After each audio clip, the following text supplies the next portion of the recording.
السلام علیکم ورحمۃ اللہ وبرکاتہ۔ دوستو، انشاءاللہ میں اب آپ کے سامنے 19ویں پارے کا ترجمہ پڑھتا ہوں۔ اللہ تعالیٰ سے میری دل سے یہ دعا ہے کہ اللہ تعالیٰ مجھ کو اور تمام انسانوں کو قرآن سے رہنمائی حاصل کرنے والا بنائے، تاکہ ان کی دین اور دنیا دونوں بن جائے۔ اعوذ باللہ من الشیطان الرجیم، بسم اللہ الرحمن الرحیم۔ جو لوگ ہمارے حضور پیش ہونے کا اندیشہ نہیں رکھتے، وہ کہتے ہیں کیوں نہ فرشتے ہمارے پاس بھیجے جائیں یا پھر ہم اپنے رب کو دیکھیں۔ بڑا گھمنڈ لے بیٹھے یہ اپنے نفس میں، اور حد سے گزر گئے یہ اپنی سرکشی میں۔ جس روز یہ فرشتوں کو دیکھیں گے وہ مجرموں کے لیے کسی بشارت کا دن نہ ہوگا۔ چیخ اٹھیں گے، پناہ خدا، اور جو کچھ بھی ان کا کیا دھرا ہے اسے لے کر ہم غبار کی طرح اڑا دیں گے۔ بس وہی لوگ جنت کے مستحق ہیں، اسی دن اچھی جگہ ٹھہریں گے اور دوپہر گزارنے کو عمدہ مقام پائیں گے۔ آسمان کو چیرتا ہوا ایک بادل اس روز نمودار ہوگا اور فرشتوں کے پرے اتار دیے جائیں گے۔ اس روز حقیقی بادشاہی صرف رحمان کی ہوگی، اور وہ منکرین کے لیے بڑا سخت دن ہوگا۔ ظالم انسان اپنا ہاتھ چبائے گا اور کہے گا کاش میں نے رسول کا ساتھ دیا ہوتا، ہائے میری کم بختی، کاش میں نے فلاں شخص کو دوست نہ بنایا ہوتا، اس کے بہکائے میں آ کر میں نے وہ نصیحت نہ مانی جو میرے پاس آئی تھی۔ شیطان انسان کے حق میں بڑا بے وفا نکلا، اور رسول کہے گا اے میرے رب، میری قوم کے لوگوں نے اس قرآن کو نشان تضحیک بنا لیا تھا۔ اے محمد صلی اللہ علیہ وسلم، ہم نے تو اسی طرح مجرموں کو ہر نبی کا دشمن بنایا ہے، اور تمہارے لیے تمہارا رب ہی رہنمائی اور مدد کو کافی ہے۔ منکرین کہتے ہیں اس شخص پر سارا قرآن ایک ہی وقت کیوں نہ اتار دیا گیا؟ ہاں، ایسا اس لیے کیا گیا ہے کہ اس کو اچھی طرح ہم ذہنشین کرتے رہیں، اور اس غرض کے لیے ہم نے اس کو ایک خاص ترتیب کے ساتھ الگ الگ اجزاء کی شکل دی ہے۔ اور اس میں یہ مصلحت بھی ہے کہ جب وہ تمہارے سامنے کوئی نرالی بات یا عجیب سوال لے کر آئے، اس کا ٹھیک جواب بر وقت ہم نے تمہیں دے دیا اور بہترین طریقے سے بات کھول دی۔ جو لوگ اوندھے منہ جہنم کی طرف دھکیلے جانے والے ہیں، ان کا موقوف بہت برا، اور ان کی راہ حد درجے غلط ہے۔ ہم نے موسیٰ کو کتاب دی ہے اور اس کے ساتھ اس کے بھائی ہارون کو مددگار کے طور پر لگایا، اور ان سے کہا جاؤ اس قوم کی طرف جس نے ہماری آیات کو جھٹلایا ہے۔ آخرکار ان لوگوں کو ہم نے تباہ کر کے رکھ دیا۔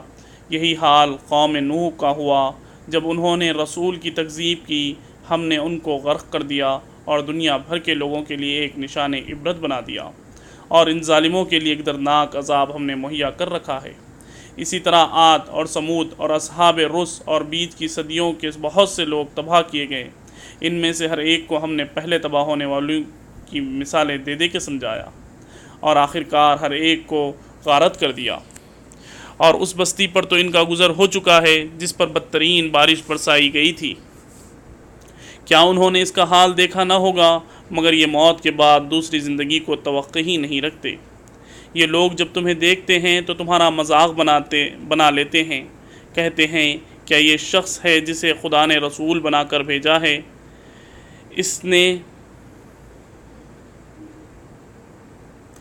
نے تو ہمیں گمراہ کر کے اپنے معبودوں سے برگشتہ ہی کر دیا ہوتا اگر ہم ان کی عقیدت پر جم نہ گئے ہوتے۔ اچھا، وہ وقت دور نہیں ہے جب عذاب دیکھ کر انہیں خود معلوم ہو جائے گا کہ کون گمراہی میں دور نکل گیا تھا۔ کبھی تم نے اس شخص کے حال پر غور کیا ہے جس نے اپنی خواہش نفس کو اپنا خدا بنا لیا ہو؟ کیا تم ایسے شخص کو راہ راست پر لانے کا ذمہ لے سکتے ہو؟ کیا تم سمجھتے ہو کہ ان میں اکثر لوگ سنتے اور سمجھتے ہیں؟ یہ تو جانوروں کی طرح ہیں، بلکہ ان سے بھی گئے گزرے ہیں۔ تم نے دیکھا نہیں تمہارا رب کس طرح سایہ پھیلا دیتا ہے؟ اگر وہ چاہتا تو اسے دائمی سایہ بنا دیتا۔ ہم نے سورج کو اس پر دلیل بنایا، پھر جیسے جیسے سورج اٹھتا جاتا ہے ہم اس سائے کو رفتہ اپنی طرف سمیٹتے چلے جاتے ہیں۔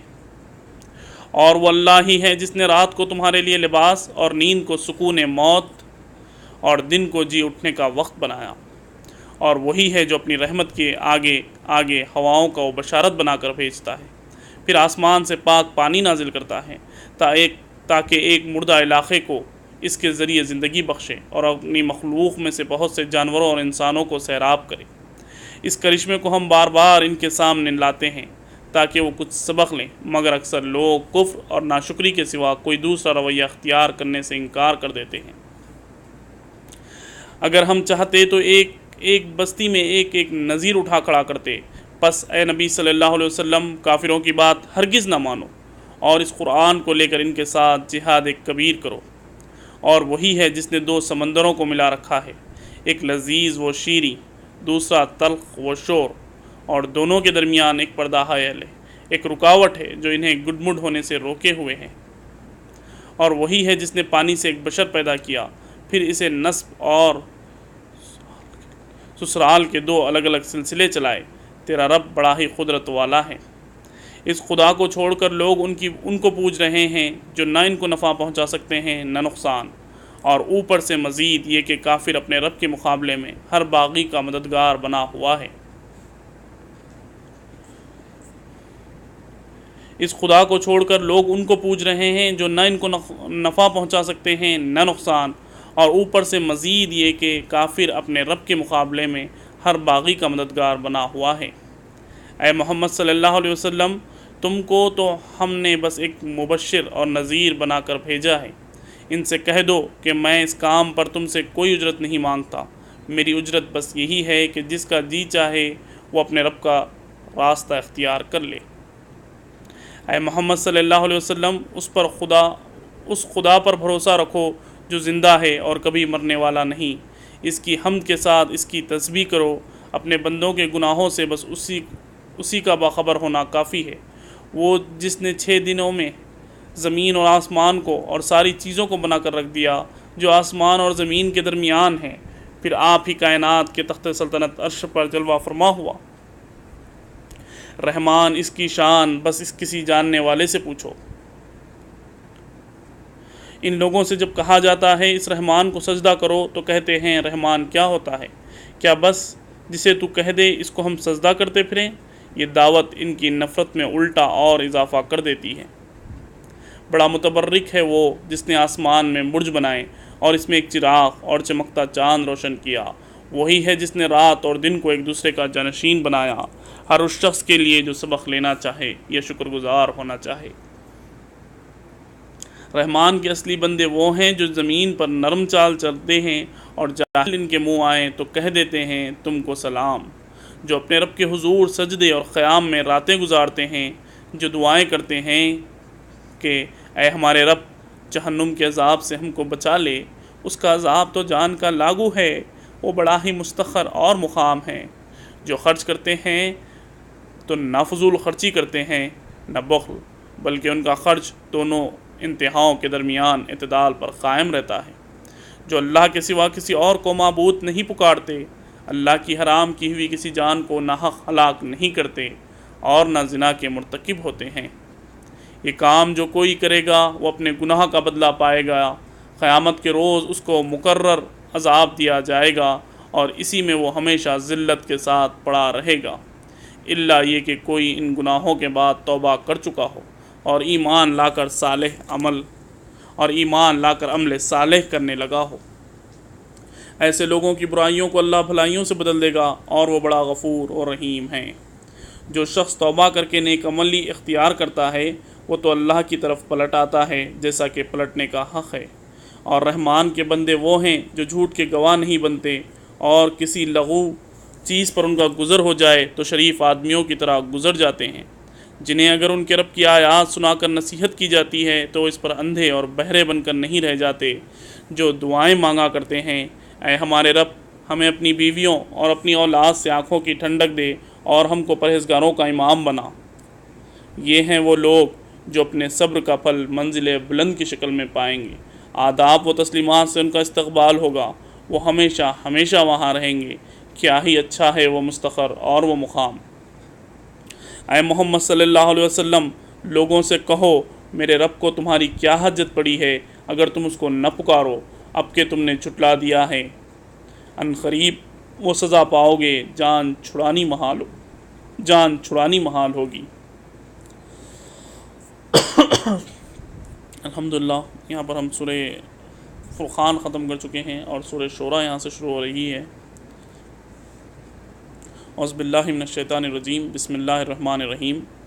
طاسین میم، یہ کتاب مبین کی آیات ہیں۔ اے محمد صلی اللہ علیہ وسلم، شاید تم اس سے غم میں اپنی جان کھو دو گے کہ یہ لوگ ایمان نہیں لاتے۔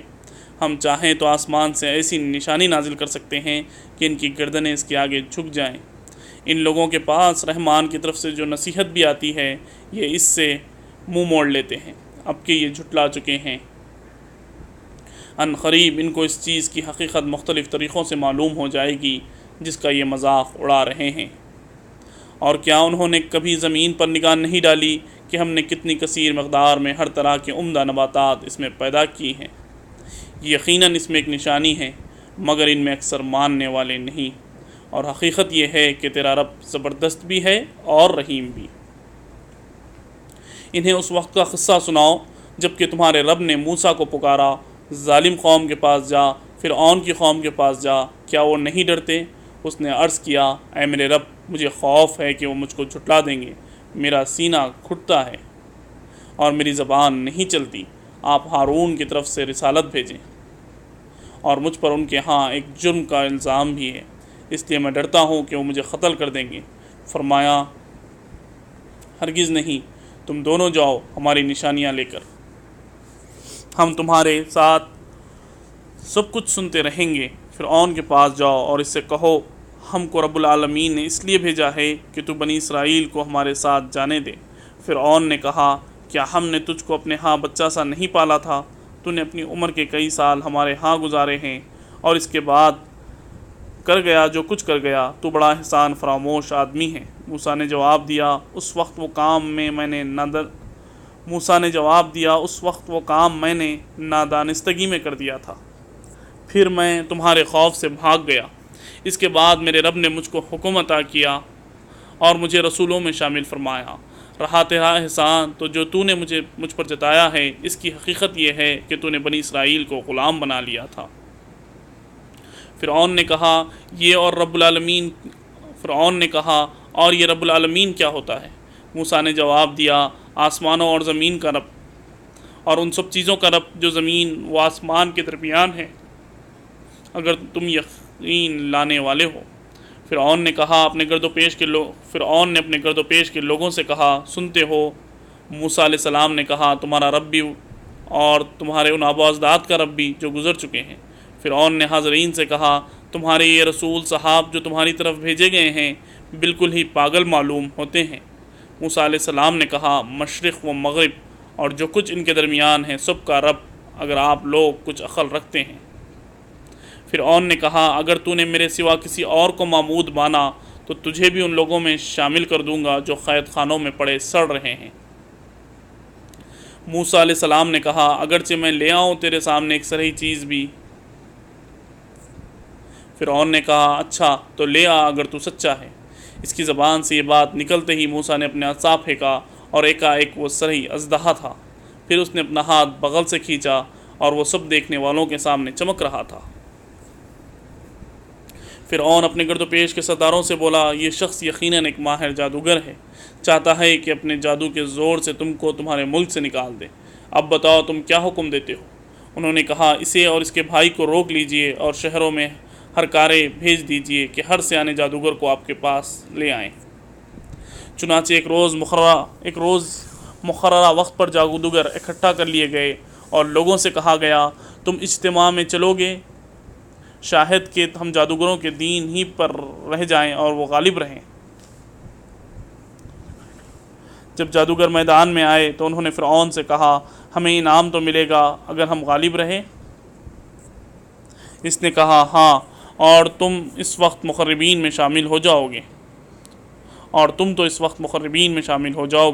موسیٰ علیہ السلام نے کہا، پھینکو جو تمہیں پھینکنا ہے۔ انہوں نے فوراً اپنی رسیاں اور لاٹھیاں پھینک دی اور بولے، فرعون کے اقبال سے ہم ہی غالب رہیں گے۔ پھر موسیٰ نے اپنا عصا پھینکا تو ایک وہ ان کے جھوٹے کرشموں کو ہڑپ کرتا چلا جا رہا تھا۔ اس پر سارے جادوگر بے اختیار سجدے میں گر پڑے اور بول اٹھے، مان گئے ہم رب العالمین کو، موسیٰ اور ہارون کے رب کو۔ فرعون نے کہا، تم موسیٰ کی بات مان گئے قبل اس کے کہ میں تمہیں اجازت دیتا؟ ضرور یہ تمہارا بڑا ہے جس نے تمہیں جادو سکھایا ہے۔ اچھا، ابھی تمہیں معلوم ہوا جاتا ہے، میں تمہارے ہاتھ پاؤں مخالف سمتوں سے کاٹوا دوں گا اور تم سب کو سولی چڑھوا دوں گا۔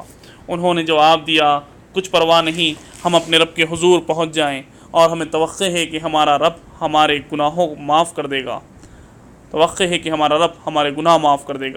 کیونکہ سب سے پہلے ہم ایمان لائے ہیں۔ ہم نے موسیٰ کو وحی بھیجی کہ راتوں رات میرے بندوں کو لے کر نکل جاؤ، تمہارا پیچھا کیا جائے گا۔ اس پر فرعون نے فوجیں جمع کرنے کے لیے شہروں میں نقیب بھیج دیے اور کہلا بھیجا، یہ کچھ مٹھی بھر لوگ ہیں اور انہوں نے ہم کو بہت ناراض کیا ہے، اور ہم ایک ایسی جماعت ہیں جس کا شیوا ہر وقت چوکنا رہنا ہے۔ اس طرح ہم انہیں باغوں اور چشموں اور خزانوں اور ان کے بہترین قیام گاہوں سے نکالا ہے۔ یہ تو ہوا ان کے ساتھ، اور دوسری طرف بنی اسرائیل کو ہم نے ان سب چیزوں کا وارث کر دیا۔ صبح ہوتے یہ لوگ ان کے تعاقب میں چل پڑے۔ جب دونوں گروہوں کا آمنا سامنا ہوا تو موسیٰ کے ساتھ چیخ اٹھے، ہم تو پکڑے گئے۔ موسیٰ نے کہا، ہرگز نہیں، میرے ساتھ میرا رب ہے، وہ ضرور میری رہنمائی فرمائے گا۔ ہم نے موسیٰ کو وحی کے ذریعے حکم دیا، مار اپنا عصا سمندر پر۔ ایک سمندر پھٹ گیا اور اس کا ہر ٹکڑا ایک عظیم الشان پہاڑ کی طرح ہو گیا۔ اس جگہ ہم دوسرے گروہ کو بھی لے آئے، موسیٰ اور ان سب لوگوں کو جو اس کے ساتھ تھے ہم نے بچا لیا اور دوسروں کو غرق کر دیا۔ اس واقعے میں ایک نشانی ہے، مگر ان لوگوں میں اکثر ماننے والے نہیں ہیں، اور حقیقت یہ ہے کہ تیرا رب زبردست بھی ہے اور رحیم بھی۔ اور انہیں ابراہیم علیہ السلام کا قصہ سناؤ، جبکہ اس نے اپنے باپ اور اپنی قوم سے پوچھا تھا کہ یہ کیا چیزیں ہیں جن کو تم پوچھتے ہو؟ انہوں نے جواب دیا، کچھ بت ہیں جن کی ہم پوجا کرتے ہیں اور انہی کی سیوا میں ہم لگے رہتے ہیں۔ اس نے پوچھا، کیا یہ تمہاری سنتے ہیں جب تم انہیں پکارتے ہو، یا تمہیں کچھ نقصان پہنچاتے ہیں؟ انہوں نے جواب دیا، نہیں، بلکہ ہم نے اپنے باپ دادا کو ایسا ہی کرتے پایا ہے۔ اس پر ابراہیم علیہ السلام نے کہا، کبھی تم نے آنکھیں کھول کر ان چیزوں کو دیکھا بھی جن کی بندگی تم اور تمہارے پچھلے باپ دادا بجا لاتے رہے؟ میرے تو یہ سب دشمن ہیں، بجز ایک رب العالمین کے جس نے مجھے پیدا کیا۔ پھر وہ میری رہنمائی فرماتا ہے، جو مجھے کھلاتا اور پلاتا ہے، اور جب بیمار ہو جاتا ہوں تو وہی مجھے شفا دیتا ہے، جو مجھے موت دے گا اور پھر دوبارہ مجھ کو زندگی بخشے گا، اور جس سے میں امید رکھتا ہوں کہ روز جزا میں وہی میری خطا معاف فرما دے گا۔ اس کے بعد ابراہیم علیہ السلام نے دعا کی، اے میرے رب، مجھے حکم عطا کر اور مجھ کو صالحوں کے ساتھ ملا، اور بعد کے آنے والوں میں مجھ کو سچی ناموری عطا کر، اور مجھے جنت نعیم کے وارثوں میں شامل فرما، اور میرے باپ کو معاف کر دے کہ بے شک وہ گمراہ لوگوں میں سے ہے، اور مجھے اس دن رسوا نہ کر جبکہ سب لوگ زندہ کر کے اٹھائے جائیں گے، جبکہ نہ مال کوئی فائدہ دے گا نہ اولاد، بجز اس کے کہ کوئی شخص قلب سلیم لیے ہوئے اللہ کے حضور حاضر ہو۔ اس روز جنت پرہیزگاروں کے قریب لے آئی جائے گی، اور دوزخ بہکے ہوئے لوگوں کے سامنے کھول دی جائے گی، اور ان سے پوچھا جائے گا کہ اب کہاں ہیں وہ جن کو تم خدا کو چھوڑ کر عبادت کرتے تھے؟ کیا وہ تمہاری کچھ مدد کر رہے ہیں یا خود اپنا بچاؤ کر سکتے ہیں؟ پھر وہ معبود اور یہ بہکے ہوئے لوگ اور ابلیس کے لشکر سب کے سب اس میں اوپر تلے دھکیل دیے جائیں گے۔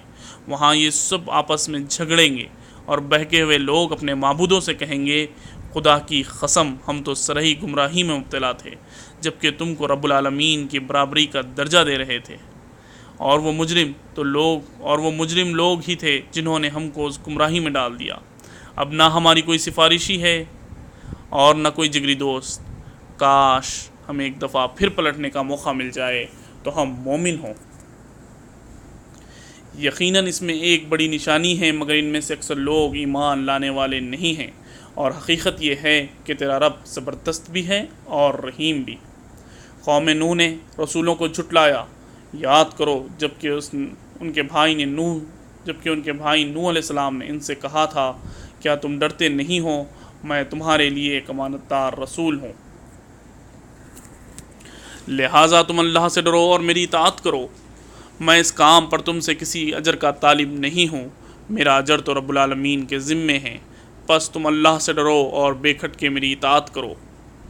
انہوں نے جواب دیا کیا ہم تجھے مان لیں حالانکہ تیری پیروی رذیل ترین لوگوں نے اختیار کی ہے۔ نوح علیہ السلام نے کہا میں کیا جانوں کہ ان کے عمل کیسے ہیں، ان کا حساب تو میرے رب کے ذمے ہے، کاش تم کچھ شعور سے کام لو، میرا یہ کام نہیں ہے کہ جو ایمان لائیں ان کو میں دھتکار دوں، میں تو بس ایک صاف متنبہ کر دینے والا آدمی ہوں۔ انہوں نے کہا اے نوح علیہ السلام اگر تو باز نہ آیا تو پھٹکارے ہوئے لوگوں میں شامل ہو کر رہے گا۔ نوح علیہ السلام نے دعا کی اے میرے رب میری قوم نے مجھے جھٹلا دیا، اب میرا اور ان کے درمیان دو ٹوک فیصلہ کر دے، مجھے اور جو مومن میرے ساتھ ہیں ان کو نجات دے۔ آخرکار ہم نے اس کو اور اس کے ساتھیوں کو ایک بھری ہوئی کشتی میں بچا لیا اور اس کے بعد باقی لوگوں کو غرق کر دیا۔ یقیناً اس میں ایک نشانی ہے مگر ان میں سے اکثر لوگ ماننے والے نہیں ہیں، اور حقیقت یہ ہے کہ تیرا رب زبردست بھی ہے اور رحیم بھی۔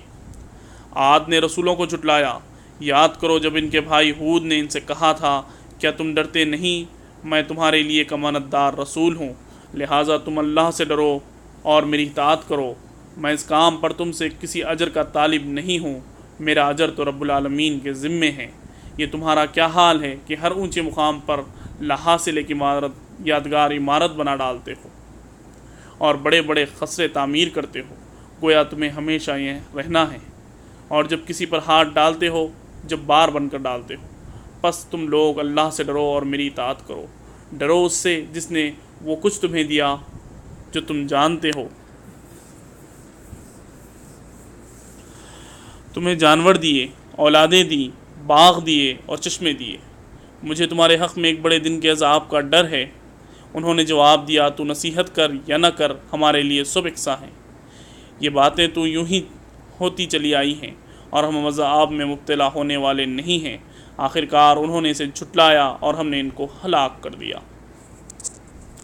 یقیناً اس میں ایک نشانی ہے مگر ان میں اکثر لوگ ماننے والے نہیں ہیں، اور حقیقت یہ ہے کہ تیرا رب زبردست بھی ہے اور رحیم بھی۔ سمود نے رسولوں کو جھٹلایا، یاد کرو جب کہ ان کے بھائی صالح علیہ السلام نے ان سے کہا کیا تم ڈرتے نہیں، میں تمہارے لیے ایک امانت دار رسول ہوں، لہٰذا تم اللہ سے ڈرو اور میری اطاعت کرو، میں اس کام پر تم سے کسی اجر کا طالب نہیں ہوں، میرا اجر تو رب العالمین کے ذمے ہے۔ کیا تم ان سب چیزوں کے درمیان جو یہاں ہیں بس یوں ہی اطمینان سے رہنے دیے جاؤ گے؟ ان باغوں اور چشموں میں، ان کھیتوں اور نخلستانوں میں جن کے خورشے رس بھرے ہیں، تم پہاڑ کھود کھود کر فخریہ ان میں عمارتیں بناتے ہو، اللہ سے ڈرو اور میری اطاعت کرو، ان بے لگام لوگوں کی اطاعت نہ کرو جو زمین میں فساد برپا کرتے ہیں اور کوئی اصلاح نہیں کرتے۔ انہوں نے جواب دیا تو محض ایک سحر زدہ آدمی ہے، تو ہم جیسے ایک انسان کے سوا اور کیا ہے، لا کوئی نشانی اگر تو سچا ہے۔ صالح علیہ السلام نے کہا یہ اونٹنی ہے، ایک دن اس کے پینے کا ہے اور ایک دن تم سب کے پانی لینے کا، اس کو ہرگز نہ چھیڑنا ورنہ ایک بڑے دن کا عذاب تم کو آ لے گا۔ مگر انہوں نے اس کی کونچیں کاٹ دی اور آخرکار پچھتاتے رہ گئے، عذاب نے انہیں آ لیا۔ یقیناً اس میں ایک نشانی ہے مگر ان میں سے اکثر ماننے والے نہیں ہیں، اور حقیقت یہ ہے کہ تیرا رب زبردست بھی ہے اور رحیم بھی۔ لوط علیہ السلام کی قوم نے رسولوں کو جھٹلایا، یاد کرو جب ان کے بھائی لوط نے ان سے کہا تھا کیا تم ڈرتے نہیں، میں تمہارے لیے ایک امانت دار رسول ہوں، لہٰذا تم اللہ سے ڈرو اور میری اطاعت کرو، اور میں اس کام پر تم سے کسی اجر کا طالب نہیں ہوں، میرا اجر تو رب العالمین کے ذمے ہے۔ کیا تم دنیا کی مخلوقوں میں مردوں کے پاس جاتے ہو؟ کیا تم دنیا کی مخلوق میں سے مردوں کے پاس جاتے ہو اور تمہاری بیویوں میں تمہارے رب نے تمہارے لیے جو کچھ بھی پیدا کیا ہے اسے چھوڑ دیتے ہو؟ بلکہ تم لوگ تو حد سے گزر ہی گئے ہو بلکہ تم لوگ تو حد سے ہی گزر گئے ہو۔ انہوں نے کہا اے لوط، اگر تو ان باتوں سے باز نہ آیا تو جو لوگ ہماری بستیوں سے نکالے گئے ہیں ان میں بھی تو شامل ہو کر رہے گا۔ اس نے کہا تمہارے کرتوتوں پر جو لوگ کڑ رہے ہیں میں ان میں شامل ہوں۔ اے پروردگار، مجھے اور میرے اہل و عیال کو ان بدکاریوں سے نجات دے۔ آخرکار ہم نے اسے اور اس کے سب اہل و عیال کو بچا لیا، بجز ایک بڑھیا کے جو پیچھے رہ جانے والوں میں تھی۔ پھر باقی ماندہ لوگوں کو ہم نے تباہ کر دیا، اور ان پر ایک برسات بڑی ہی بری بارش تھی جو ان ڈرائے جانے والوں پر نازل ہوئی۔ یقیناً اس میں ایک نشانی ہے، مگر ان میں سے اکثر ماننے والے نہیں ہیں، اور حقیقت یہ ہے کہ تیرا رب زبردست بھی ہے اور رحیم بھی۔ اصحاب و علائقہ نے رسولوں کو جھٹلایا۔ یاد کرو شعیب علیہ السلام نے ان سے کہا تھا کیا تم ڈرتے نہیں؟ میں تمہارے لیے ایک امانت دار رسول ہوں، لہٰذا تم اللہ سے ڈرو اور میری اطاعت کرو۔ میں اس کام پر تم سے کسی اجر کا طالب نہیں ہوں، میرا اجر تو رب العالمین کے ذمے ہیں۔ پیمانے ٹھیک بھر دو اور کسی کو گھاٹا نہ دو، صحیح ترازو سے تولو، اور لوگوں کو ان کی چیزیں کم نہ دو۔ زمین میں فساد نہ پھیلاتے پھرو اور اس ذات کا خوف کرو جس نے تمہیں اور گزشتہ نسلوں کو پیدا کیا ہے۔ انہوں نے کہا تو محض ایک سحرزادہ آدمی ہے اور تو کچھ نہیں ہے مگر ایک انسان ہم ہی جیسا۔ ہم تو تجھے بالکل جھوٹا سمجھتے ہیں، اگر تو سچا ہے تو ہم پر آسمان کا کوئی ٹکڑا گرا دے۔ شعیب علیہ السلام نے کہا میرا رب جانتا ہے جو کچھ تم کر رہے ہو۔ انہوں نے اسے جھٹلا دیا۔ آخرکار چھتری والے دن کا عذاب آ گیا، اور وہ بڑے ہی خوفناک دن کا عذاب تھا۔ یقیناً اس میں ایک نشانی ہے، مگر ان میں سے اکثر ماننے والے نہیں ہیں، اور حقیقت یہ ہے کہ تیرا رب زبردست بھی ہے اور رحیم بھی۔ یہ رب العالمین کی نازل کردہ چیز ہے، اسے لے کر تیرے دل پر امانت دار روح اتری ہے تاکہ تو ان لوگوں میں شامل ہو جو خدا کی طرف سے خلق خدا کو متنبع کرنے والے ہیں، صاف صاف عربی زبان میں۔ اور اگلے لوگوں کی کتابوں میں بھی یہ موجود ہے۔ کیا ان اہل مکہ کے لیے یہ کوئی نشانی نہیں ہے؟ اسے علماء بنی اسرائیل جانتے ہیں، لیکن ان کی ہٹ درمی کا حال تو یہ ہے کہ اگر ہم کسی اجمی پر بھی نازل کر دیتے اور کسی فصیح و عربی کلام وہ ان کو پڑھ کر سناتا تب بھی یہ مان کر نہ دیتے۔ اس طرح ہم نے اس ذکر کو مجرموں کے دلوں میں گزارا ہے، وہ اس پر ایمان نہیں لاتے جب تک کہ عذاب علیم نہ دیکھ لیں۔ پھر جب وہ بے خبری میں ان پر آ پڑتا ہے اس وقت کہتے ہیں کیا اب ہمیں کچھ مہلت مل سکتی ہے؟ تو کیا یہ لوگ ہمارے عذاب کے لیے جلدی مچا رہے ہیں؟ تم نے کچھ غور کیا؟ اگر ہم انہیں برسوں تک عیش کرنے کی مہلت بھی دیں اور پھر وہی چیز ان پر آ جائے جس سے انہیں ڈرایا جا رہا ہے تو وہ سامان زیست جو ان کو ملا ہوا ہے ان کے کس کام آئے گا؟ دیکھو ہم نے کبھی کسی بستی کو اس کے بغیر ہلاک نہیں کیا کہ اس کے لیے خبردار کرنے والے، حق نصیحت ادا کرنے والے موجود تھے اور ہم ظالم نہ تھے۔ اس کتاب مبین کو شیاطین لے کر نہیں اترے ہیں، نہ یہ کام ان کو سجتا ہے اور نہ وہ ایسا کر ہی سکتے ہیں، وہ تو اس کی سماعت سے دور رکھے گئے ہیں۔ بس اے محمد صلی اللہ علیہ وسلم اللہ کے ساتھ کسی دوسرے معبود کو نہ پکارو ورنہ تم بھی سزا پانے والوں میں سے شامل ہو جاؤ گے۔ اپنے قریب ترین رشتہ داروں کو ڈراؤ اور ایمان لانے والوں میں سے جو لوگ تمہاری پیروی اختیار کریں ان کے ساتھ تواضع سے پیش آؤ، لیکن اگر وہ تمہاری نافرمانی کریں تو ان سے کہہ دو کہ جو کچھ تم کرتے ہو اس سے میں بری الزما ہوں، اور اس زبردست اور رحیم پر توکل کرو جو تمہیں اس وقت دیکھ رہا ہوتا ہے جب تم اٹھتے ہو اور سجدہ گزار لوگوں میں تمہاری نقل و حرکت پر نگاہ رکھتا ہے، وہ سب کچھ سننے اور جاننے والا ہے۔ لوگوں کیا میں تمہیں بتاؤں شیاطین کس پر اترا کرتے ہیں؟ وہ ہر جال ساز بدکار پر اترا کرتے ہیں، سنی سنائی باتیں کانوں میں پھونکتے ہیں اور ان میں سے اکثر جھوٹے ہوتے ہیں۔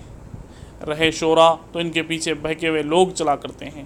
کیا تم دیکھتے نہیں ہو کہ وہ ہر وادی میں بھٹکتے ہیں اور ایسی باتیں کہتے ہیں جو کرتے نہیں ہیں، بجز ان لوگوں کے جو ایمان لائے اور جنہوں نے نیک عمل کیے اور اللہ کو کثرت سے یاد کیا، اور جب ان پر ظلم کیا گیا تو صرف بدلہ لے لیا، اور ظلم کرنے والوں کو عنقریب معلوم ہو جائے گا وہ کس انجام سے دوچار ہوتے ہیں۔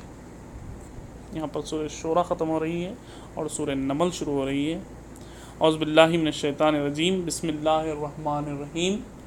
طاسین، یہ آیات ہے قرآن اور کتاب مبین کی، ہدایت اور بشارت ان ایمان لانے والوں کے لیے جو نماز قائم کرتے ہیں اور زکوٰۃ دیتے ہیں، اور پھر وہ ایسے لوگ ہیں جو آخرت پر پورا یقین رکھتے ہیں۔ حقیقت یہ ہے کہ جو لوگ آخرت کو نہیں مانتے ان کے لیے ہم نے ان کے کرتوتوں کو خوشنما بنا دیا ہے، اس لیے وہ بھٹکتے پھرتے ہیں۔ یہ وہ لوگ ہیں جن کے لیے بری سزا ہے اور پورا یقین رکھتے ہیں۔ حقیقت یہ ہے کہ جو لوگ آخرت کو نہیں مانتے ان کے لیے ہم نے ان کے کرتوتوں کو خوشنما بنا دیا ہے، اس لیے وہ بھٹکتے پھرتے ہیں۔ یہ وہ لوگ ہیں جن کے لیے بری سزا ہے اور آخرت میں یہی سب سے زیادہ خسارے میں رہنے والے ہیں۔ اور اے محمد صلی اللہ علیہ وسلم، بلا شبہ تم یہ قرآن ایک حکیم و علیم ہستی کی طرف سے پا رہے ہو۔ انہیں اس وقت کا قصہ سناؤ جب موسیٰ نے اپنے گھر والوں سے کہا کہ مجھے آگ سے نظر آئی ہے، میں ابھی یا تو وہاں سے کوئی خبر لے کر آتا ہوں یا کوئی انگارہ چن لاتا ہوں تاکہ تم لوگ گرم ہو سکو۔ وہاں جو پہنچا تو ندا آئی، مبارک ہے جو اس آگ میں ہیں اور جو اس کے ماحول میں ہیں، پاک ہے اللہ سب جہان والوں کا پروردگار۔ اے موسیٰ علیہ السلام، یہ میں ہوں اللہ زبردست اور دانا، اور پھینک تو ذرا اپنی لاٹھی۔ جو ہی موسیٰ نے کہا لاٹھی سانپ کی طرح بل کھا رہی تھی۔ جو ہی موسیٰ نے دیکھا لاٹھی سانپ کی طرح بل کھا رہی ہے تو پیٹ پھیر کر بھاگا اور پیچھے مڑ کر بھی نہ دیکھا۔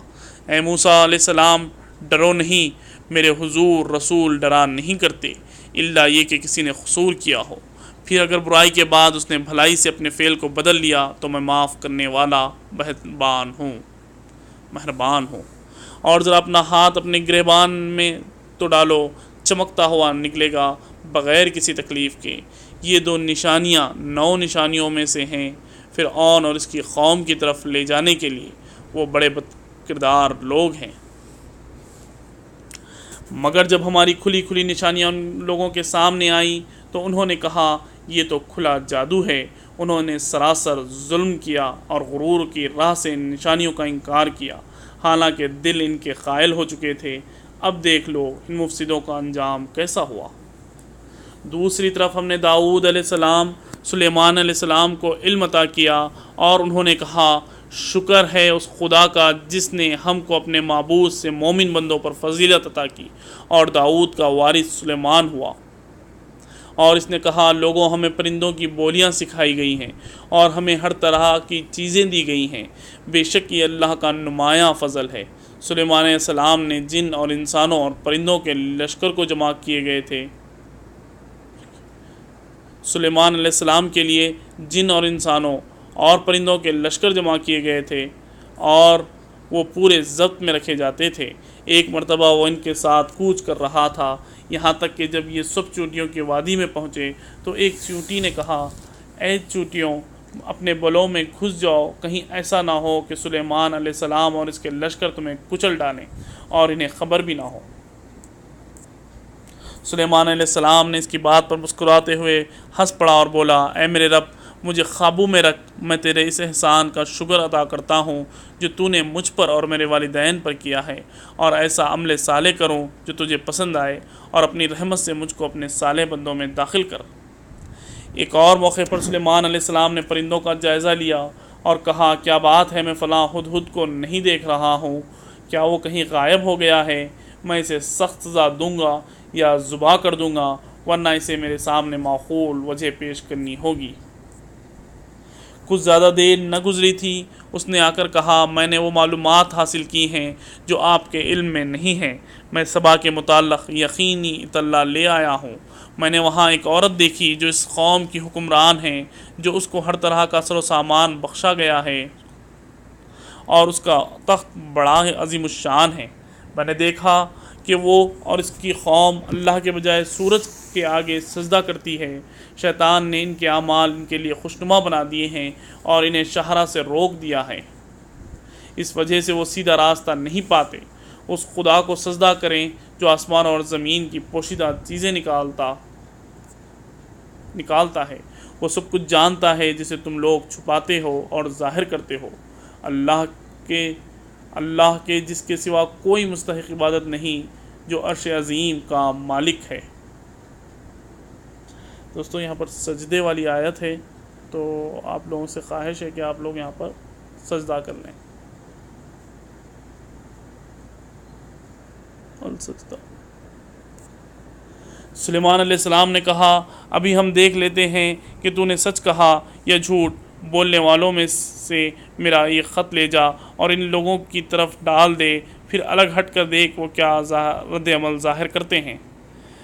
ملکہ بولی، اے اہل دربار، میری طرف ایک بڑا اہم خط پھینکا گیا ہے۔ وہ سلیمان علیہ السلام کی جانب سے ہے اور اللہ رحمان اور رحیم کے نام سے شروع کیا گیا ہے۔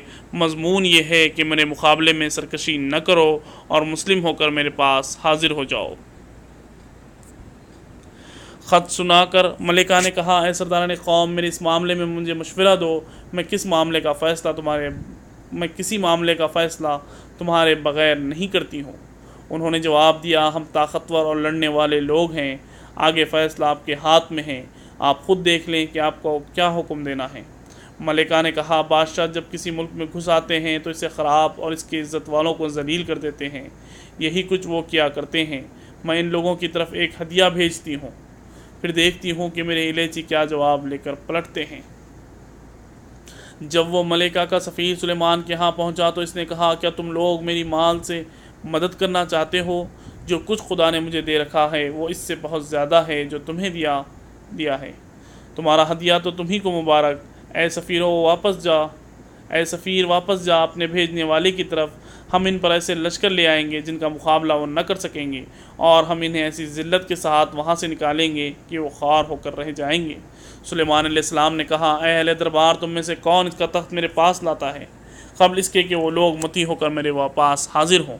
جنہوں میں سے ایک قوی ہیکل نے عرض کیا، میں اسے حاضر کروں گا قبل اس کے کہ آپ اپنی جگہ سے اٹھیں۔ میں اس کی طاقت رکھتا ہوں اور امانت دار ہوں۔ جس شخص کے پاس کتاب کا ایک علم تھا وہ بولا، میں آپ کی پلک جھپکنے سے پہلے اسے لا دیتا ہوں۔ جو ہی سلیمان علیہ السلام نے وہ تخت اپنے پاس رکھا ہوا دیکھا، وہ پکار اٹھا، یہ میرے رب کا فضل ہے تاکہ وہ مجھے آزمائے کہ میں شکر کرتا ہوں یا کافر نعمت بن جاتا ہوں۔ اور جو کوئی شکر کرتا ہے اس کا شکر اس کے اپنے ہی لیے مفید ہے، ورنہ کوئی ناشکری کرے تو میرا رب بے نیاز اور اپنی ذات میں آپ بزرگ ہے۔ سلیمان علیہ السلام نے کہا، انجان طریقے سے اس کا تخت اس کے سامنے رکھ دو، دیکھیں وہ صحیح بات تک پہنچتی ہے یا ان لوگوں میں سے ہے جو راہ راست نہیں پاتے۔ ملکہ جب حاضر ہوئی تو اس سے کہا گیا، تیرا تخت ایسا ہی ہے؟ وہ کہنے لگی، یہ تو گویا وہی ہے، ہم تو پہلے ہی جان گئے تھے اور ہم نے سر اطاعت جھکا دیا ہے، یا ہم مسلم ہو چکے تھے۔ اس کو ایمان لانے سے جس چیز نے روک رکھا تھا وہ ان معبودوں کی عبادت تھی جنہیں وہ اللہ کے سوا پوجتی تھی، کیونکہ وہ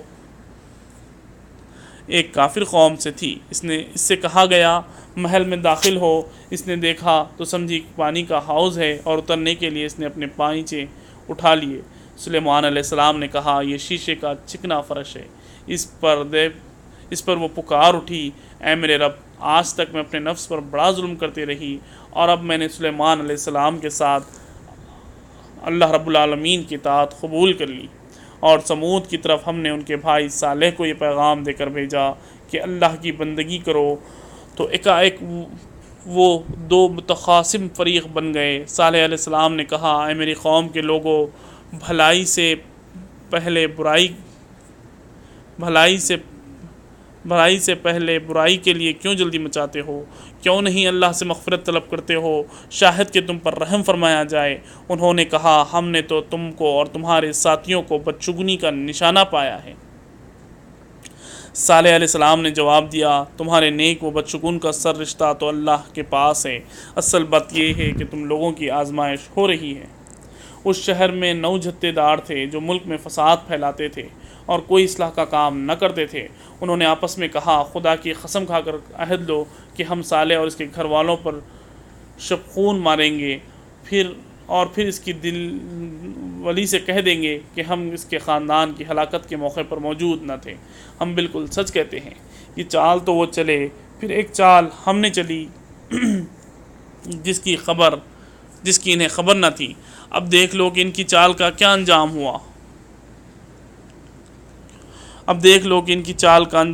ہوا۔ ہم نے تباہ کر کے رکھ دیا ان کو اور ان پوری قوم کو۔ وہ ان کے گھر پر خالی پڑے اور وہ ان کے گھر خالی پڑے ہیں اس ظلم کی پاداش میں جو وہ کرتے تھے۔ اس میں سے ایک نشان عبرت ہے ان لوگوں کے لیے جو علم رکھتے ہیں، اور بچا لیا ہم نے ان لوگوں کو جو ایمان لائے تھے اور نافرمانی سے پرہیز کرتے تھے۔ اور لوط علیہ السلام کو ہم نے بھیجا، یاد کرو وقت جب اس نے اپنی قوم سے کہا، کیا تم آنکھوں سے دیکھتے بدکاری کرتے ہو؟ کیا تمہارا یہی چلن ہے؟ عورتوں کو چھوڑ کر مردوں کے پاس شہوت رانی کے لیے جاتے ہو۔ حقیقت یہ ہے کہ تم لوگ سخت جہالت کا کام کرتے ہو۔ مگر اس کی قوم کا جواب اس کے سوا کچھ نہ تھا کہ انہوں نے کہا، نکال دو لوط کے گھر والوں کو اپنی بستی سے، یہ بڑے پاک باز بنتے ہیں۔ آخرکار ہم نے بچا لیا اس کو اور اس کے گھر والوں کو بجز اس کی بیوی کے جس کا پیچھے رہ جانا ہم نے طے کر دیا تھا۔ اور برسائی ان لوگوں پر ایک برسات، بہت بری برسات تھی، وہ ان لوگوں کے حق میں جو متنبہ کیے جا چکے تھے۔ اے نبی صلی اللہ علیہ وسلم، کہو حمد ہے اللہ کے لیے اور سلام ہے ان کے بندوں پر جنہیں اس نے برگزیدہ کیا ہے۔ ان سے پوچھو اللہ بہتر ہے یا وہ معبود جنہیں یہ لوگ اس کا شریک بنا رہے ہیں۔ الحمدللہ دوستو، یہاں پر ہم 19واں پارہ مکمل کر چکے ہیں۔ الحمدللہ یہاں اللہ تعالیٰ قرآن میں بہت سے مقامات پر ہماری رہنمائی فرماتا ہے تاکہ ہم اس کے متی بنیں اور جنت حاصل کر لیں۔ میری اللہ تعالیٰ سے دعا ہے کہ اللہ تعالیٰ اس قرآن پر ہم کو عمل کرنے والا بنائے۔ بار بار اس دعا کو اس لیے کر رہا ہوں کہ اللہ تعالیٰ مجھ کو اور آپ کو قرآن پر عمل کرنے والا، قرآن کی تعلیمات کو لوگوں تک پہنچانے والا بنائے، جو ہماری آخرت بنانے کے لیے معاون و مددگار ہو۔ آمین یا رب العالمین۔ انشاءاللہ دوستوں، آنے والے ویڈیو میں میں آپ کے سامنے 20ویں پارے کا ترجمہ پڑھتا ہوں۔ اللہ تعالیٰ سے دعا ہے کہ اللہ تعالیٰ ہماری تمام باتوں کو خالص اللہ کے لیے کرنے والا بنائے۔ آمین یا رب۔